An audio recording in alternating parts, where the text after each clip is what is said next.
Hello and welcome to episode 5 of the PI Filmmaker podcast. I'm Mark Duggan. I'm an independent filmmaker. Just for those of you who are new to the podcast, hopefully we start picking up some more listeners. And this has felt like a pretty productive week since recording and releasing last week's podcast, because on Sunday the 8th of March I finally got the final 5 shots for Notion, which is a feature film that I'm currently in post-production on. And it's taken a long time to get to this point. I'm going to talk a little bit about that today, and also the nature of those 5 shots that we had to get last Sunday on the 8th of March. So Notion is a feature film that was actually written during lockdown in 2020.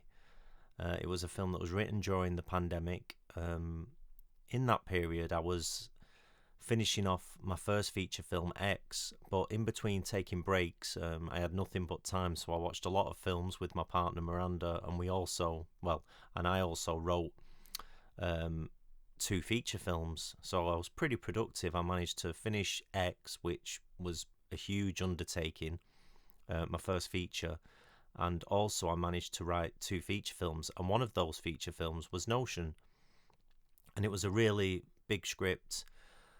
And to make it, I realised that I needed a bit of a budget. I'd managed to pull X together on a shoestring, essentially, and it was something that was done really lo-fi. And I thought, okay, to get Notion the way I want it to be on the page, this is going to take a little bit more money. So, as depicted in the film Blurred Lines, I had a teaching position, and I spent a number of months putting money away. Each month I was putting a chunk of my wage away so that I could pull together a budget to make this film Notion a reality. And I started doing that between kind of September 2021 and July of 2022, with a view to shooting the film in July of 2022. So all the way through the early months of 2022, we were casting, we were sourcing locations, I was putting the budget away, we were deciding on what the budget was going to go towards, Miranda and I, and Miranda's the producer, by the way, and we had this chunk of money that we were going to spend on this feature film. And then, if you've seen Blurred Lines, you know what happened next. There was issues with the actors, and the project fell apart. Rather than, as I've said previously, waste my summer, I thought, okay, well, what else can I do during that period? And I quickly wrote another feature, which became Blurred Lines, that was directly inspired by the disappointment and the collapse of a project.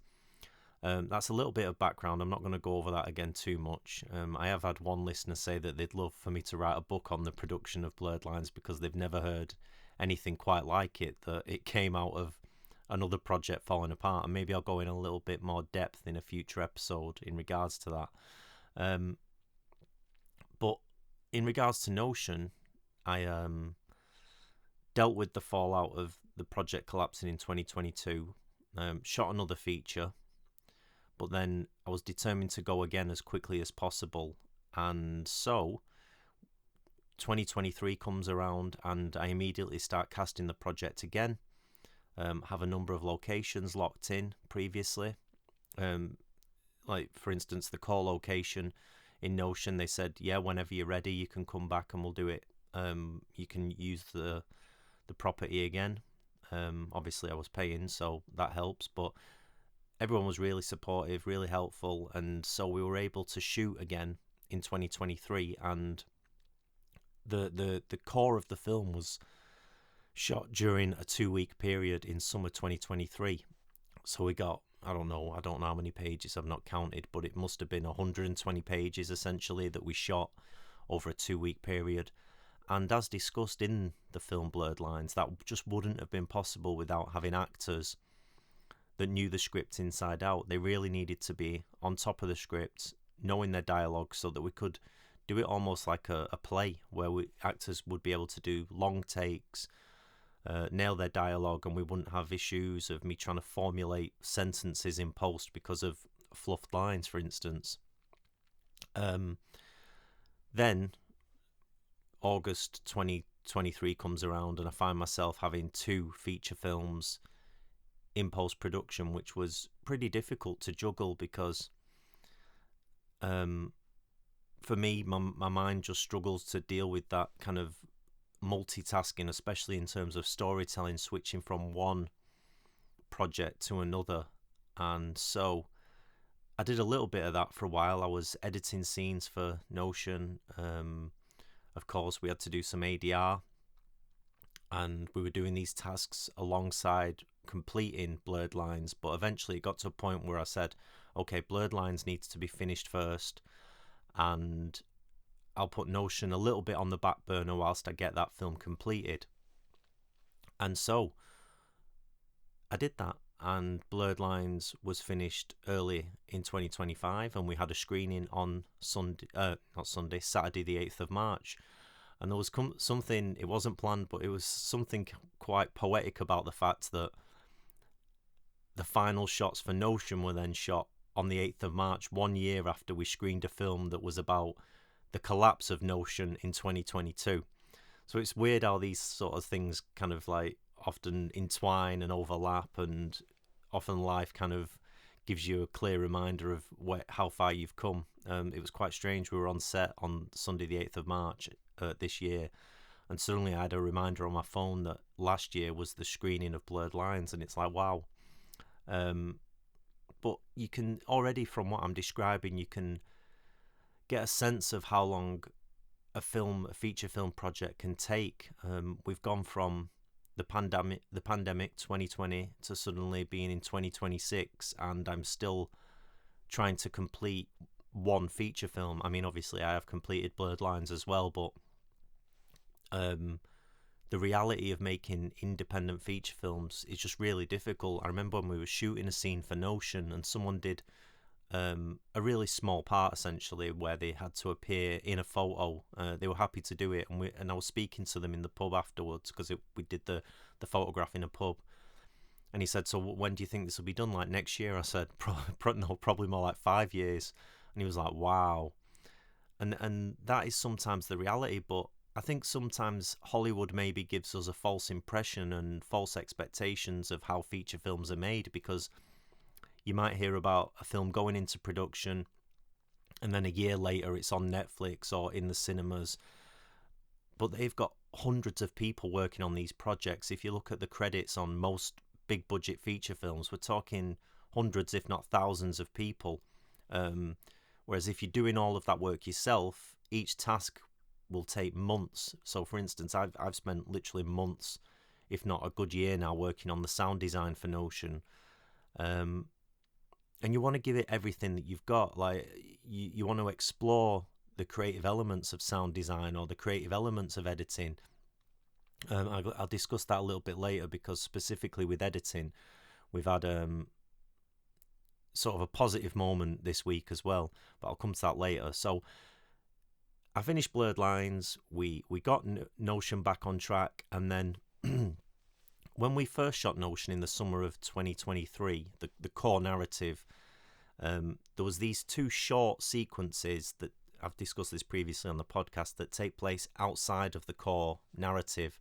They've got different actors, it's different locations, and so finally, early last year, 2025, I realised I was at the point where, okay, I'm at the point now where I need those 2 sequences and we need to shoot them. So off we went again with casting and sourcing locations, sourcing budget. Well, when I say sourcing budget, putting money away so that we could shoot these scenes. And then we shot those last summer, 2 sequences, and we got them, I think I've discussed this previously, we shot them in like a 4 or 5 day period. But those 2 short sequences, they date back to like 2011, 2012. They were originally designed to be 2 short films in their own right. Sorry, I realised I was doing that thing there where everything sounded like a question. I'll try and avoid that. So they were 2 short films in their own right, and they were stories that I was really quite enamoured with, and I was really proud of what I'd written with those 2 short films. But what happened was, once I started making features, I couldn't really see me going back then to making short films. I mean, maybe one day I will, and I have made a short film on an iPhone called Locked with Miranda. But in regards to these two short films, they were quite ambitious, really, in terms of what I was trying to do.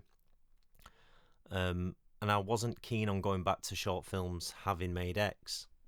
But when I was writing Notion, some of the themes and ideas that I was dealing with, I thought maybe there's a way for me to kind of integrate these two short sequences into a feature film, and maybe that might be quite interesting, almost like dreams within the core narrative. And so we put them on the back burner, knowing that we had to get round to them. We sort of knew that we weren't shooting them in summer 2023. And then obviously with finishing Blurred Lines in 2024 for a 2025 release, we put it on the back burner again. But in summer 2025, we thought, okay, now's the time to get these sequences. So again, there you go. Like, you just see that suddenly you've gone 2 years. Suddenly 2 years have gone, and now we're into the third year since Notion was shot, and this will probably be the year that it's finished. But there you go, just 3 years in post. But one of the things I like to think about is reframing that sort of Hollywood idea that films get finished within a year and they're out in cinemas. I think of filmmakers like Terrence Malick, who can spend years editing his films, and some people say, yeah, probably not for the better. But he sometimes spends 4 or 5 years editing his feature films, and I know that on Tree of Life, he even brought in, he had some editors working on it, but he even brought in some student filmmakers from a local film school to see what they could do with his footage. And even after release, he's gone back for the Criterion release of that film and done an alternate cut of that story or that feature. And so I think sometimes you can approach editing more like, sounds pretentious, but like an artist, someone who's, okay, these are the materials that I've now got, these are the paints that I'm dealing with, what can we put on the canvas, how can we utilize that material to tell the best story possible. So I'm really not into rushing the post-production period, and I know Martin Scorsese is someone who I believe has it in his contract that he has at least a year just in the edit. That's something he demands, because you sometimes find things that, okay, they weren't meant to be placed together, these shots, but something's happening when I put these two shots together now that is really interesting, or if I put this sequence with another sequence that's really interesting. I'm going on a bit of a tangent here, but in regards to these short films, obviously we shot them, they've been edited, and they've now been on the timeline for a good while. I think, when did I finish them? I don't know, but I previously spoke about adding some music recently to one of the sequences, and I'm really pleased with how they've both turned out. But they're much different than what I initially envisioned, and I don't think when I first came up with the ideas for those short sequences in 2011-12, I don't think I was capable of executing them in the way that I've done now.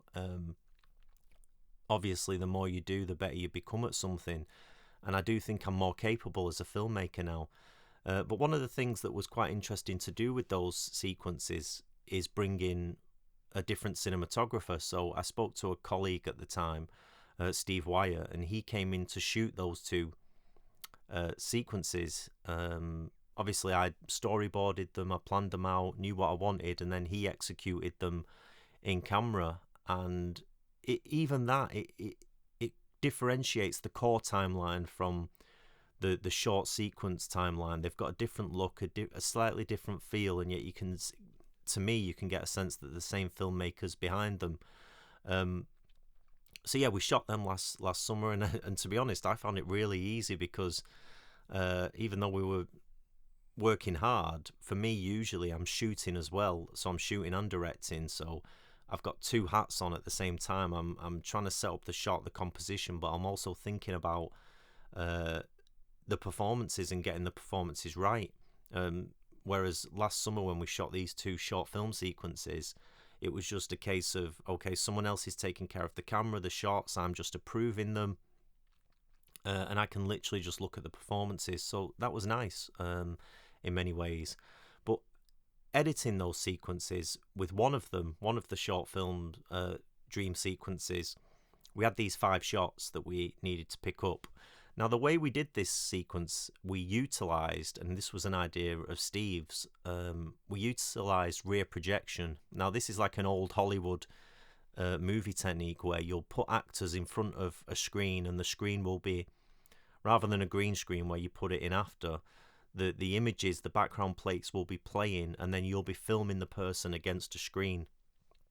And when Steve pitched it, he was almost a little bit embarrassed about suggesting it, because obviously now you have things like the volume, which was used on The Mandalorian, I believe, and the Obi-Wan series, where you've got these insane vistas that someone's gone and shot, and then you've got these screens that are wrapped around 360 degrees, and you're putting an actor in that environment, and it's almost like they're out in the desert or in a forest, because you're projecting these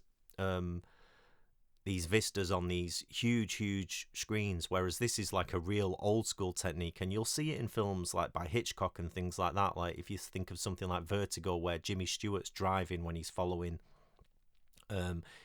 someone in a car, and you have the image playing in the background, and usually you can tell because the actions don't quite align with what the background's doing. So someone might turn a steering wheel before or after it started turning on screen behind them. But even if something, I was about to say more recent, but it's 1999, Eyes Wide Shut did it. So Kubrick famously didn't like traveling, he didn't like flying. He was based in the UK, and that's where Eyes Wide Shut was shot. It was shot largely in studios where they recreated the look of New York. But there's one shot of Tom Cruise walking down the street, and it was head on Cruise. So what they did was they had him on like a walking machine, like what you'd use to exercise. So he's walking, but he's not really moving forward. He's just he's just walking, but he isn't getting any further. And then behind him was a rear screen projection of New York City. So that had been previously shot, and now it was being projected, and they were capturing that in camera. So Steve suggested this, what he called the poor man's approach to doing one of these sequences. And I absolutely fell in love with it, just for the fact that, one, I'd never had the opportunity to do it before, but two, like, just the fact that it was this old Hollywood technique that was really popular in the 50s, and it was obviously a practical in-camera solution to something that might have been very difficult otherwise. Because, a little bit of a spoiler, we've got some sequences in which some of the actors are driving, and I don't know if anyone knows anything about doing road scenes. They are so difficult. For whatever reason, I've done them on all 3 of my features. Even Notion has some real car sequences in which we're on real roads, and every time you do sequences like that, it just becomes you're a slave to the elements. It might start raining, someone might pull out in front of you and then stop you in your tracks, which might not be how you imagine the shot. You might have wanted them driving consistently. There might be a red light. That might mean that the actor has to stop. So it's just super difficult shooting on the roads. And obviously, every time you need another take, you have to loop around the road and start again. So that wasn't the case with this particular technique. We could get these car sequences pretty. I was going to say easily, but not much more easily than if we were out on the roads, which is so difficult, and I would recommend to filmmakers, don't try it unless you've got a lot of experience. So we found this studio in Manchester, Honey Street Studio. I'll give them a shout out, and a couple of wonderful owners that were really helpful.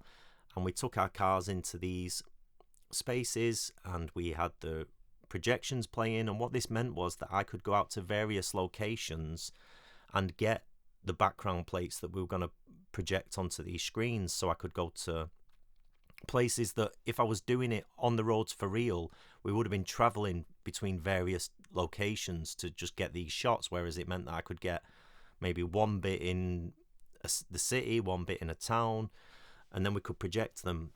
But what it meant was that when I was editing these sequences, I'll get my words out, I had those sequences, them shots that I could play and put into the edit as placeholders.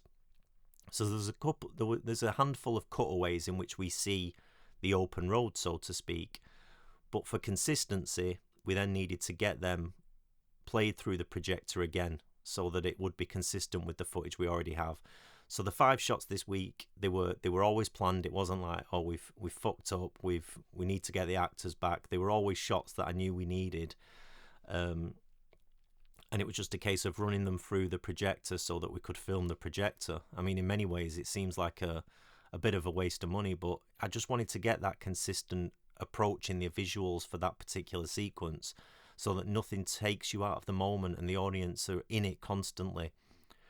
But then, like, when I've got them into the edit this week, like 1 or 2 don't quite work in the way that I thought they would now that I've shot them on the projector. And that's then the creative juices start flowing again, because you're like, okay, it's not what I thought it was, but it's something else. What can I do with that? And I've now flipped one of the opening shots and I've gone and put in another piece of video or film, whatever you want to call it, that we'd shot on the weekend, and I've used it in a way that it wasn't initially intended to be used, and I'm happy with it.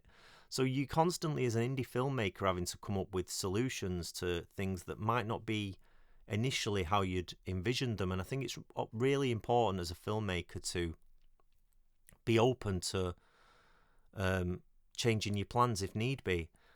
So with that in mind, I actually had a filmmaker reach out to me via email over the past week, and they had a few questions for me. They're based in Miami, and I think it was Miami. They've recently graduated from university, but I think they just wanted to ask me because obviously they've come across my social media profiles and thought they'd reach out for some advice, having made some feature films.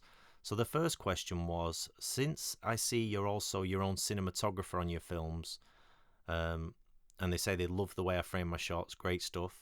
They like my visual style. I swear that's what they actually said. I'm not just bigging myself up and adding to this.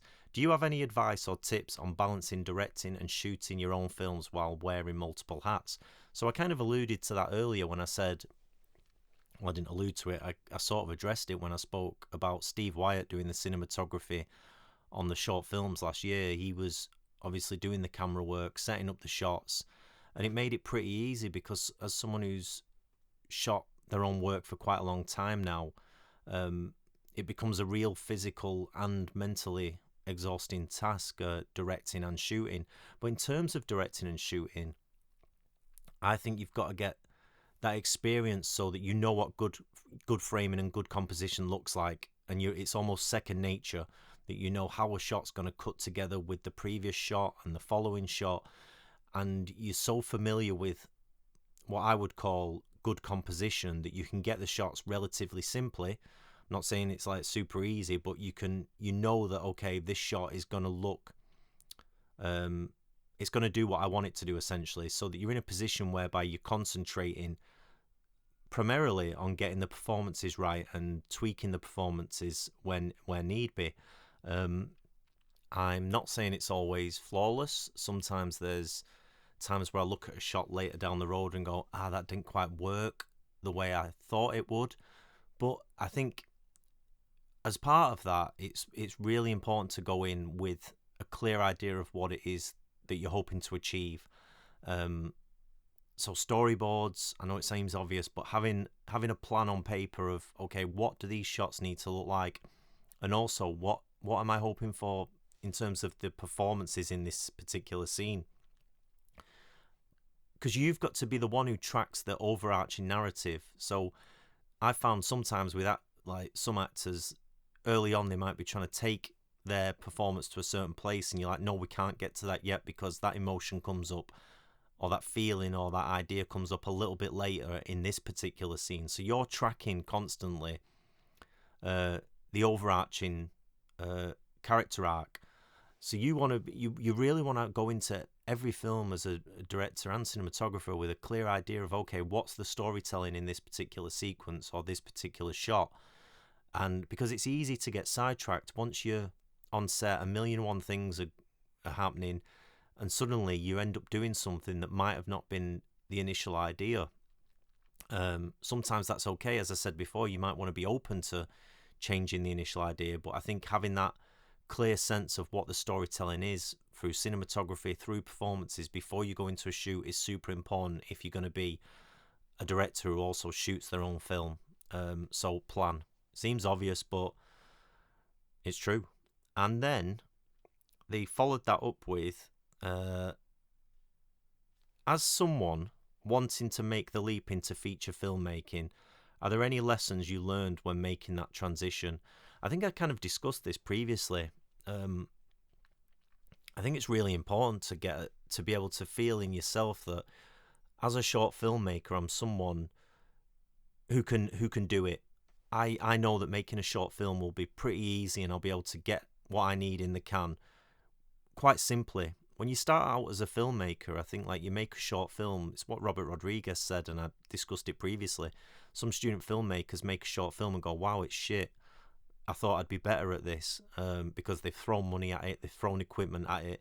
That's not how it works. Like, you need to get 12, 13, 14 bad short films out your system before you try and make something that you really proud of. I'm not saying deliberately make bad films, but you're going to make mistakes when you're starting out, and the more you do, the better you become at it.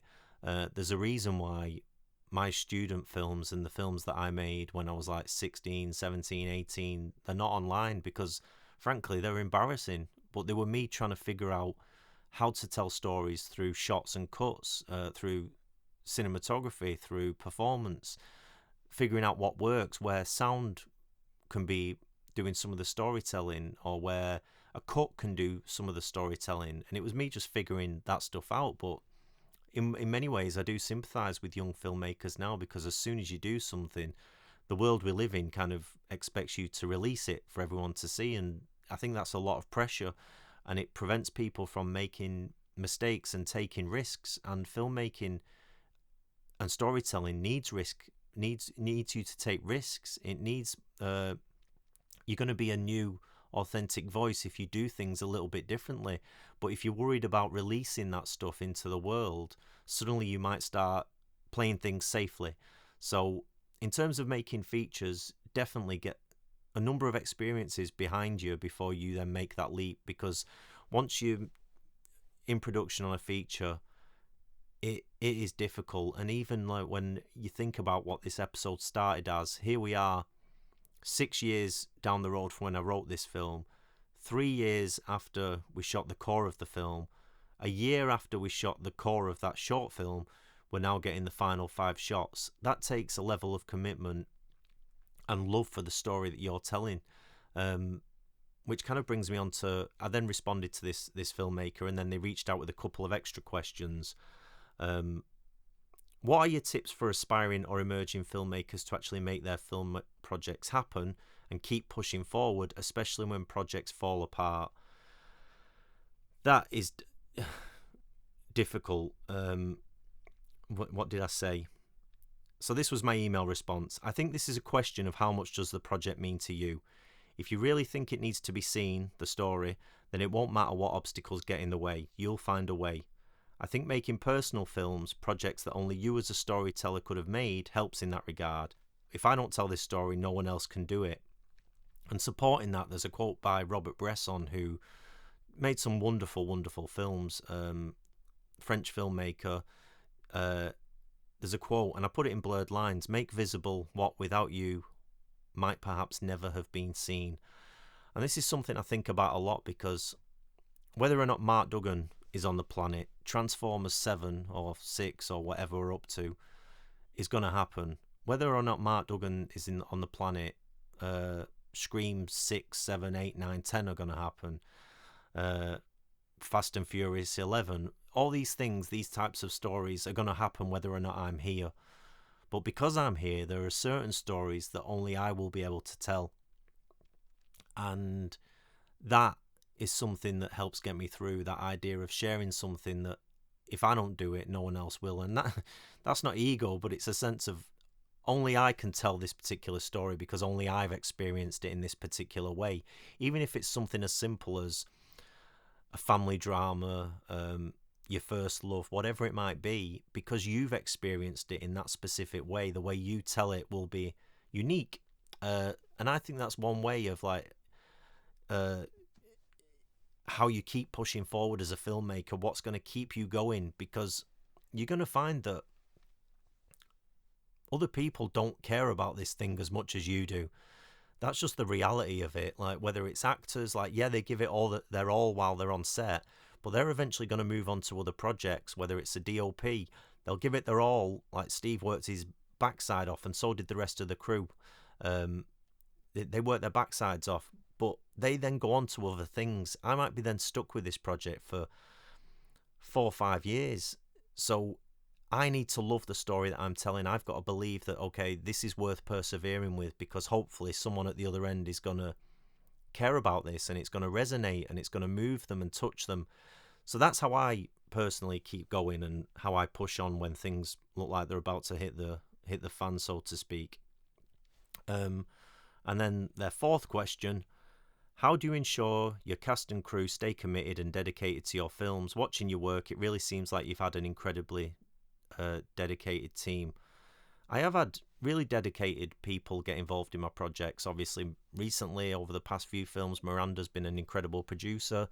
Steve and the crew Steve brought on board for these short film sequences have been incredible. But as I say, you've got to ensure that you're fully committed to a project, and that you're going to be the one, if everything falls apart around you, you're going to be able to keep going. Because the reality is, you can't always guarantee that people are going to commit fully. And I'm going to talk about this in a future episode, because on Notion we actually encountered that, where we had someone, we thought they were going to be really good, really committed, and then for various reasons it just didn't happen. And I'm going to go into that fully in a future episode, because I think obviously it's a good example whereby even if you do your homework and you think that you have checked these people and they've not got the red flags, things can still go wrong, and you can be finding yourself in a position that's difficult to navigate. But what I always say, like, whether it's if you meeting actors, for instance, hold meetings, ask them to meet for a coffee, check whether they show up on time. Just watch out for those little things, those little possible red flags. Are they always saying there, oh, sorry, I'm busy, or I'm going to be late? Like, if you obviously, if you've not got the budget, you've kind of got to work with what you've got. But if you're paying people and they're consistently showing these little red flags that won't be acceptable in another workplace, like if I had an office job and I showed up half an hour late each week, that would be a problem. And interestingly, I heard about a project like that on set the other day. One of the crew members said they assisted on this project, I think they said a couple of years ago. Thousands had been spent on it. They'd hired in this actor from LA or whatever, social influencer, which kind of rings alarm bells for me straight away, because like, why are you hiring influencers? If they're really actors, like, fair play, but if it's because you think it's going to reach a bigger audience, like, you're going the wrong way about casting. You want to get the right people. Like, for me, like, I know some people like, well, I want this to get me places. That's like the wrong way of approaching any project. Like, you should be thinking, what is right for this specific story, whether 100 people watch it or 1 million. But hey, what do I know? I'm like 20 years into being an indie filmmaker and not making loads of money, so maybe don't listen to every bit of advice. But yeah, watch out for the red flags. That was it. So this social media person, everyone was on set, and sure enough, they were constantly late. Like, some mornings they were ringing the person saying, where are you? Oh, I'm still in bed. It's a piss take.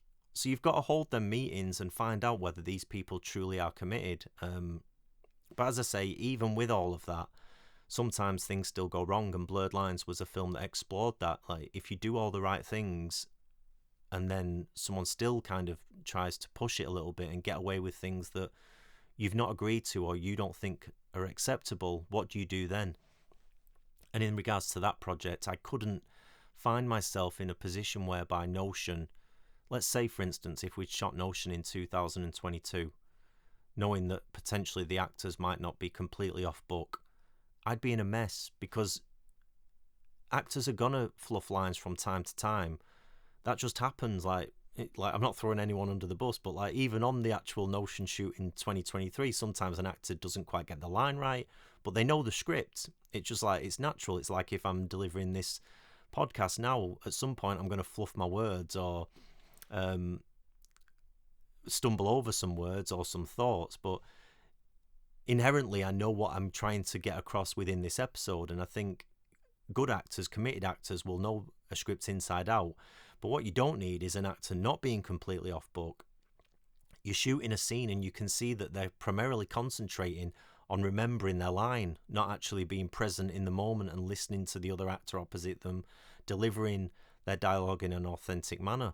I can't imagine being in a position whereby 3 years down the road after shooting in 2022, I was trying to pull Notion together, get these final shots, knowing that the whole thing had been fucked essentially. That I'm not happy with the footage I've got. I'm not happy with the performances. I don't really believe the performances, and I'm still having to work on this thing and spend money on it and time on it.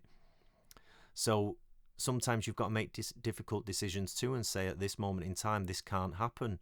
I've got to rethink what my initial plan was. And that's why, like, when we shot it in summer 2023, the actors in the two lead roles, Caitlin and Seth, incredible, and they worked their asses off.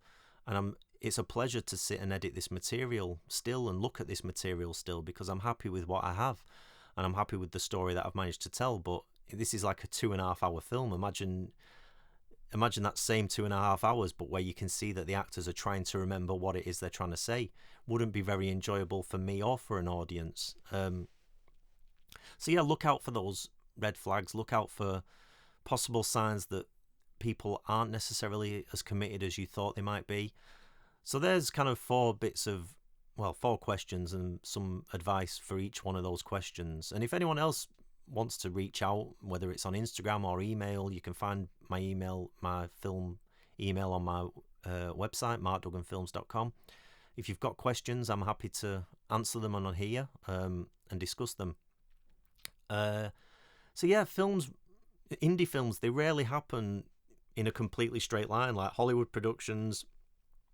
Like they're working towards, like you see it, Marvel or the Star Wars films, they announce a whole line of products that they're going to release into cinemas in different years. Like 2026 we're going to do this, 2027 we're going to do that, and they've got firm release dates that they're trying to hit. Indie films don't always work like that. Like, did I absolutely know how long this would take in post? No, but I knew that it'd be a few years possibly, because you're juggling work, you're juggling finances, you might need to pull extra bits of money together. In the case of Notion, I knew that I had these 2 short sequences that I also needed to cast for and find locations for. So you're doing what you can, but you've got to constantly be chipping away at getting towards something that's a completed film, and trying to overcome the obstacles that occur along the way. But last week, as I alluded to earlier in the episode, it's been quite a pleasing week as well. So basically, with feature films, when I started X, for example, initially you're working with a timeline that's quite low quality files. So I don't know whatever resolution you're dealing with, but just so your computer system runs at a reasonable rate and a reasonable speed, you might work with low res files. But I found, like, trying to edit a complete feature on one timeline, I don't know what goes off in my brain, but it's almost too much to look at, and I find it quite overwhelming. So what I started doing on X, and then I did on Blurred Lines, and I've now done on Notion, is I edit the film in chapters. So it might be kind of a 25-minute chapter, or in the case of Notion, I've done it in kind of 15-minute chapters. And I'll edit like that. So, okay, this is the opening 15 minutes. And in many ways, it's like the old film reels. So films used to be projected on a film reel, and then at the end of the first reel, you'd put in reel 2, and then reel 3, 4, 5. It's almost editing a film like that, because you've got these different timelines. You're like, okay, these are the final 15 minutes of Notion. These are the middle, and so forth. But last week I exported each individual timeline and I put them onto a single timeline. And just seeing the film, I put it on my Instagram stories, just seeing this 2.5 hour film on a single timeline, it just felt like a huge achievement. And like, it's like a moment where it's like, okay, here's something that was written in 2020 in the middle of the pandemic. Um, Shot 3 years ago, but now it's very close to being ready. And obviously, there's some visual effects work, and I'll discuss that in future episodes. Because again, that in regards to some of the visual effects, it involves rain. Like you've got to match rain across shots, and we'll have to do a little bit of work around that because you want to match the shots, but you can't control the weather as an indie filmmaker. It's fine in one shot and then it pisses it down. What are you going to do? Are you going to cancel or are you going to keep going? So there are some fixes that we need to do in post just to match some things. But by and large, just seeing the film in that complete timeline, it just felt like a real achievement. And I'm repeating myself a bit, but it's kind of, it's the reward essentially. You've made this thing, and it's close to being something that you can show to an audience. But what happens then is you realise when you have it on a complete timeline. So I watched the film in full yesterday, and I've already got hundreds and, well, I say hundreds and hundreds, maybe 100 notes for each single timeline, each chapter that I need to address.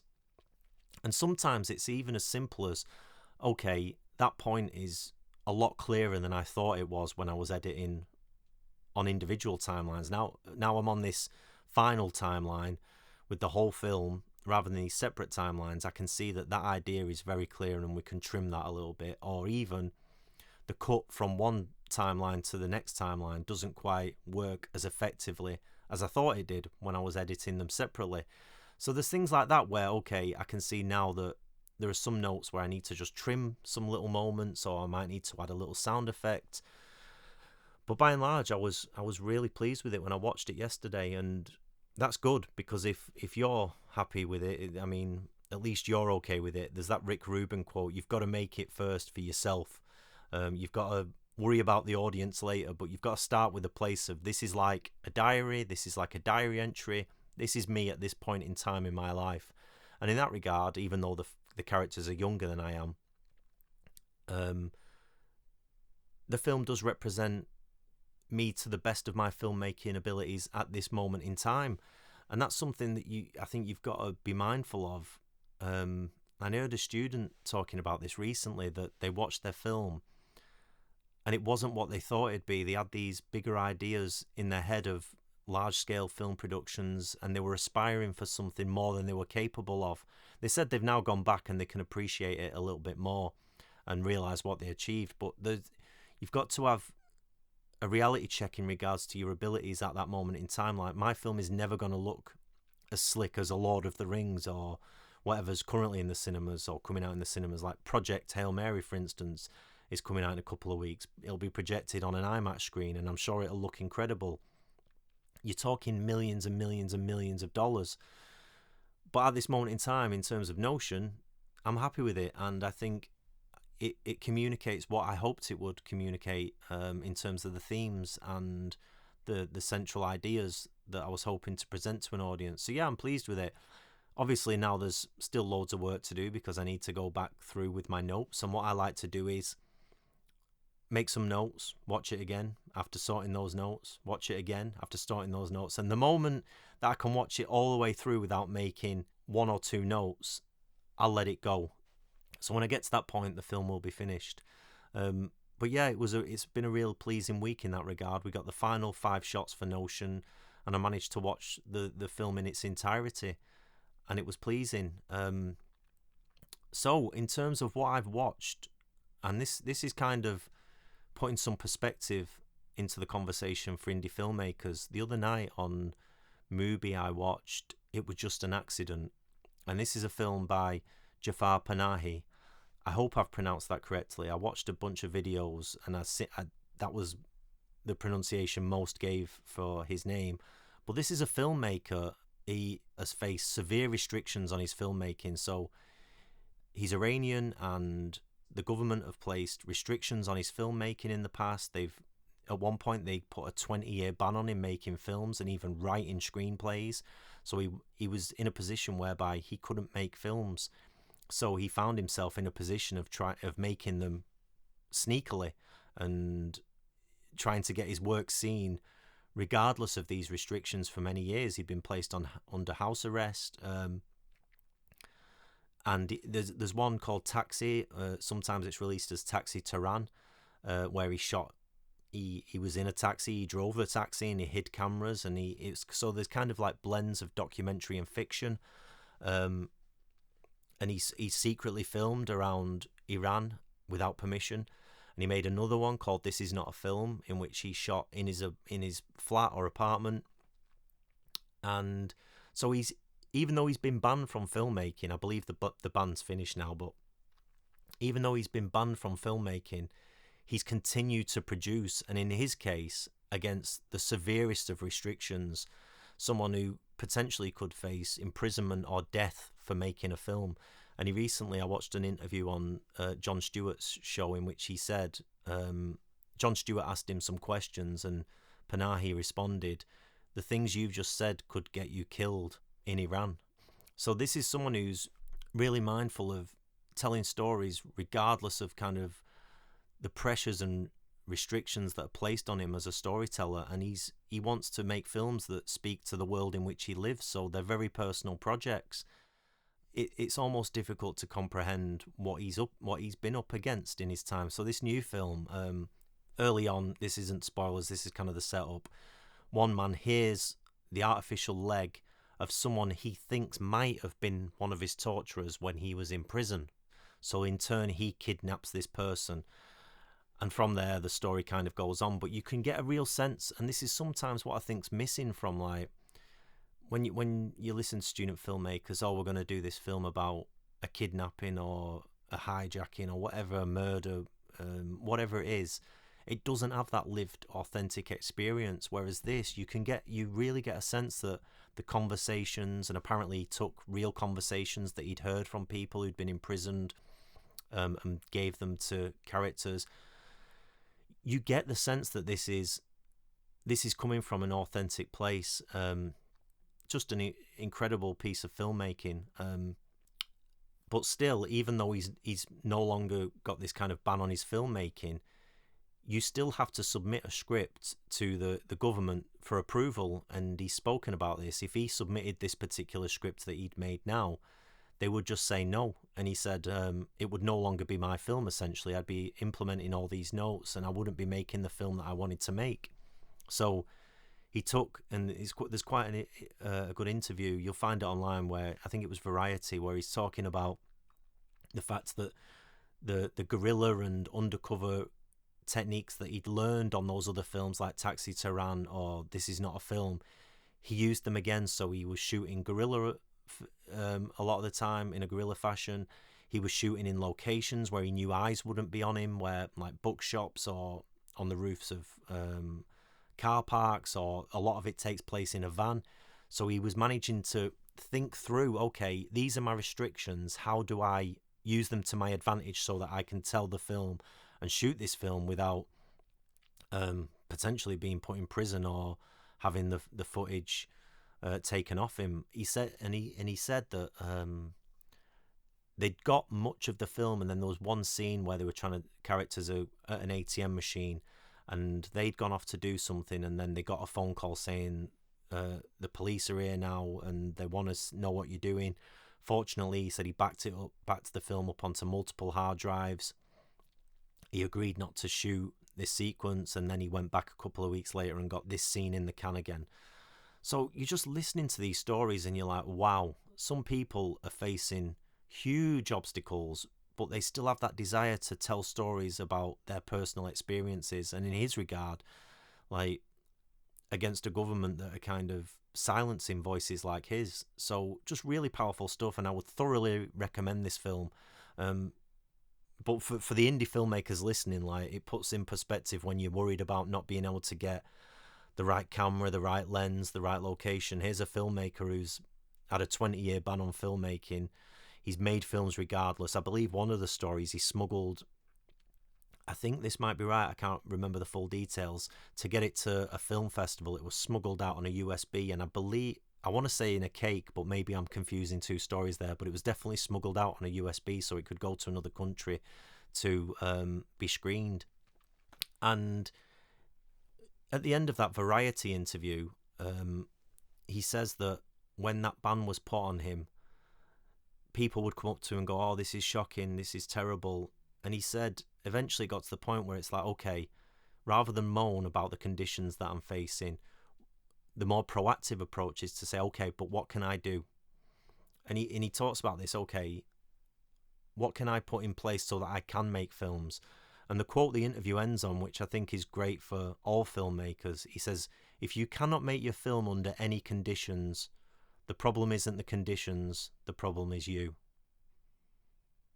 And I think that's something to think about this week, because that's got to be the philosophy for indie filmmakers. If you really want to tell this story, you'll make it happen.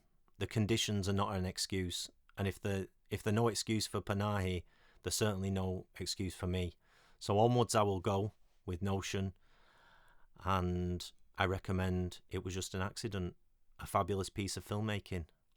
So that's it for this week's podcast. I hope this was of interest once again, and I'll catch you next week. Thank you.